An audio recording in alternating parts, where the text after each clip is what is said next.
ഞാനും വായിച്ചു അദ്ദേഹത്തിന്റെ ഫേസ്ബുക്ക് പോസ്റ്റും ഇന്ന് മാധ്യമങ്ങളിലെല്ലാം അത് വന്നിട്ടുണ്ടല്ലോ. ജി സുധാകരൻ തന്റെ സ്വന്തം അനുഭവത്തിൽ നിന്ന് പറഞ്ഞ കുറേ കാര്യങ്ങളുണ്ട്. അത് അവരുടെ ഇപ്പോഴും അദ്ദേഹം കമ്മ്യൂണിസ്റ്റ് പാർട്ടിയിൽ തന്നെയാണെന്നാണ് എൻ്റെ വിശ്വാസം. കമ്മ്യൂണിസ്റ്റ് ആശയങ്ങളുമായിട്ട് വളരെ ശക്തമായിട്ട് നിൽക്കുന്ന ഒരാൾ തന്നെയാണ് അദ്ദേഹം. അപ്പോൾ സുധാകരൻ്റെ കാര്യം സുധാകരനാണ് തീരുമാനിക്കേണ്ടത്. അദ്ദേഹം തീരുമാനിക്കുമ്പോഴാണ് അദ്ദേഹം അതുകൊണ്ട് എന്തെങ്കിലും തീരുമാനം എടുക്കുമ്പോഴാണ് ഞങ്ങളുടെ അഭിപ്രായം പറയേണ്ട അവസരം വന്നാൽ അവസരം പറയുന്നത്.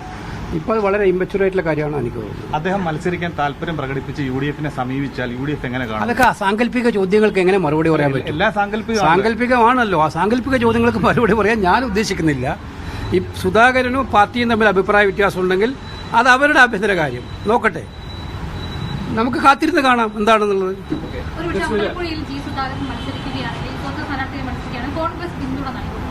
ആണെങ്കിൽ എന്നതിനെ കുറിച്ച് ഇപ്പം ഞാൻ അഭിപ്രായം പറഞ്ഞില്ല. ആണ് എന്നുള്ള കാര്യം വരട്ടെ, അപ്പോൾ നമുക്ക് തീരുമാനിക്കാം. ജി സുധാകരൻ വളരെ പക്വതയുള്ള മെച്യൂറായിട്ടുള്ള ഒരുപാട് അനുഭവ സമ്പത്തുള്ള രാഷ്ട്രീയ നേതാവാണ്. തീരുമാനങ്ങൾ എങ്ങനെ എടുക്കണം ഏതെടുക്കണം എന്നും അദ്ദേഹത്തിന് ആരും പഠിപ്പിക്കേണ്ട കാര്യമുണ്ടെന്ന് എനിക്ക് തോന്നുന്നില്ല.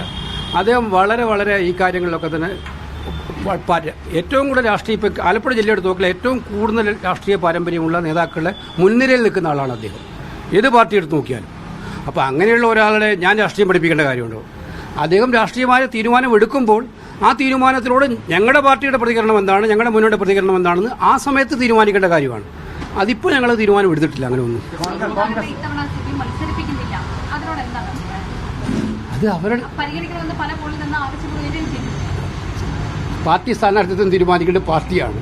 പിന്നെ ജി സുധാകരനെ പോലുള്ള ഒരാൾ ആലപ്പുഴയിലെ ജനങ്ങൾ ഇഷ്ടപ്പെടുന്ന നേതാവാണെന്ന് എനിക്കറിയാം. പാർട്ടിക്ക് അതീതമായിട്ടും പാർട്ടിക്കകത്തും നല്ല ജനപിന്തുണയുള്ള നേതാവാണെന്ന് അത് അവരുടെ പാർട്ടിയാണ് തീരുമാനിക്കേണ്ടത്. അദ്ദേഹത്തിന് സീറ്റ് കൊടുക്കണോ വേണ്ടിയോ എന്നുള്ളത് അവരുടെ പാർട്ടിയാണ്. അവരുടെ പാർട്ടി ഏത് മാനദണ്ഡത്തിന്റെ അടിസ്ഥാനത്തിലാണ് അദ്ദേഹത്തിന് സീറ്റ് നിഷേധിച്ചതെന്നുള്ള കാര്യം എനിക്കറിയില്ല. അവരാ വിശദീകരിക്കുന്നത്. മനഃപൂർവ്വമായി ജി സുധാകരനെതിരെ പാർട്ടിക്കകത്ത് എന്തെങ്കിലും ഗൂഢാലോചന ഉണ്ടെന്ന് വിശ്വസിക്കുന്നുണ്ടോ? പാർട്ടിയുടെ വിഷയമാണെങ്കിൽ കൂടി അല്ല, ജി സുധാകരന്റെ ഫേസ്ബുക്ക് പോസ്റ്റിൽ കൃത്യമായി കുറേ കാര്യങ്ങൾ വന്നിട്ടുണ്ട്. അതിനകത്ത് അദ്ദേഹം പറയുന്ന കുറേ സങ്കടങ്ങൾ പ്രയാസങ്ങളും ഒക്കെ ഉണ്ട്. അത് സുധാകരൻ മാത്രമല്ല, ഇന്ന് കേരളത്തിലെ കമ്മ്യൂണിസ്റ്റ് പാർട്ടി അണികളിലുള്ള ഒക്കെയുള്ള വികാരത്തിന്റെ ഒരു പ്രതിഫലനമായിട്ടാണ് ഞാൻ കാണുന്നത്. സാധാരണക്കാരായിട്ടുള്ള കമ്മ്യൂണിസ്റ്റ് പാർട്ടി പ്രവർത്തകർക്ക് ഒരുപാട് പേർക്ക് വേദനയും പ്രയാസവും ഉണ്ടാകുന്ന കാര്യങ്ങൾ വരാറുണ്ട്. പക്ഷേ ഇതൊക്കെ അവരുടെ പാർട്ടിയുടെ ആഭ്യന്തര കാര്യങ്ങളായതുകൊണ്ട് ഞങ്ങൾ കയറി അങ്ങോട്ട് ഇടപെടാൻ ഉദ്ദേശിക്കുന്നില്ല.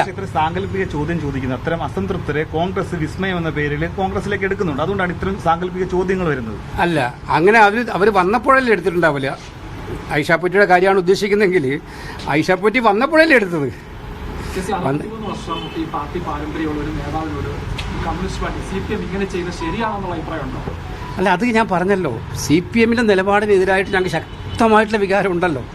കേരളത്തിലെ CPM-ന്റെ ഭരണം എന്ന് പറയുന്നത് ഇപ്പോൾ പാർട്ടിക്ക് വേണ്ടിയിട്ടല്ല, പാർട്ടി പ്രവർത്തകന്റെ വികാരം പാലിക്കുന്നതിന് വേണ്ടിയിട്ടല്ല. ഇത് ഞങ്ങൾ എല്ലാ ദിവസവും പറഞ്ഞുകൊണ്ടിരിക്കുകയല്ലേ.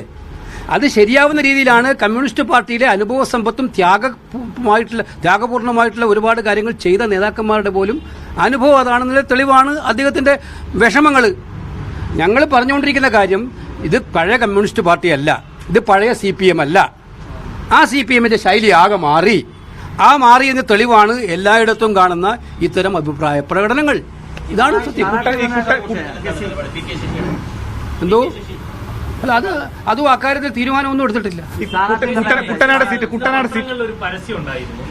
എല്ലാ PRD തന്നെ തയ്യാറാക്കിക്കൊണ്ടാണ് എല്ലാ പത്രങ്ങളുടെയും ഫ്രണ്ട് പേജിൽ ജാക്കറ്റായിട്ട്, അതായത് ഈ കഴിഞ്ഞ UDF സർക്കാരിന്റെ കാലത്ത് ഉണ്ടായ മോശം അനുഭവങ്ങൾ എന്ന പേരിൽ ഉണ്ടാവുകയും അതിന്റെ ഉൾപേജിൽ പിന്നെ LDF സർക്കാരിന്റെ കാലത്തുണ്ടായ നല്ല പ്രവർത്തനങ്ങൾ എന്നുള്ള രീതിയിലാണ് കൊടുത്തത്.